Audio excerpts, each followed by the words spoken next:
Megastar Chiranjeevi తన latest చిత్రం మన శంకర్ వరప్రసాద్ గారితో మరోసారి బాక్సాఫీస్ వద్ద తన స్టామినాని నిరూపించారు. గ్రాండ్ ఓపెనింగ్తో థియేటర్లోకి వచ్చిన ఈ చిత్రం అన్ని చోట్ల అద్భుతమైన వసూళ్లను రాబడుతూ దూసుకువెళ్లింది. ముఖ్యంగా Chiranjeevi vintage energy, style, comedy timing Telugu ప్రేక్షకులను విశేషంగా ఆకట్టుకుంటూ సినిమాకు బలమైన మౌత్ టాక్ తీసుకువచ్చాయి. ఇక ఈ సినిమా సాలిడ్ రెస్పాన్స్ రావడంతో చిరు చాలా సంతోషంగా ఉన్నారు. కాగా ఇప్పుడు ఆయన తన దృష్టిని పూర్తిగా తన నెక్స్ట్ భారీ చిత్రమైన విశ్వంభరపైకి మళ్లించనున్నారు. విఎఫ్ఎక్స్ పనుల ఆలస్యం కారణంగా ఏడాదికి పైగా వాయిదా పడిన ఈ సినిమా పోస్ట్ ప్రొడక్షన్ దశలో ఉంది.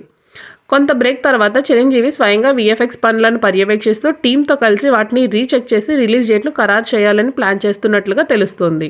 ఇది ఇలా ఉండగా ఫిబ్రవరి నుంచి ప్రారంభం కావాల్సిన Bobby cinema shoot pre production కారణంగా ఆలస్యం అవుతూ ఉండడంతో చిరు ప్రస్తుతం విశ్వంభర పైన పూర్తిగా ఫోకస్ పెట్టనున్నారు. వశిష్ఠ దర్శకత్వంలో తెరకెక్కుతున్న ఈ సోషియో ఫ్యాంటసీ చిత్రంలో త్రిష హీరోయిన్గా నటిస్తూ ఉండగా యూవీ క్రియేషన్స్ దీన్ని నిర్మిస్తోంది.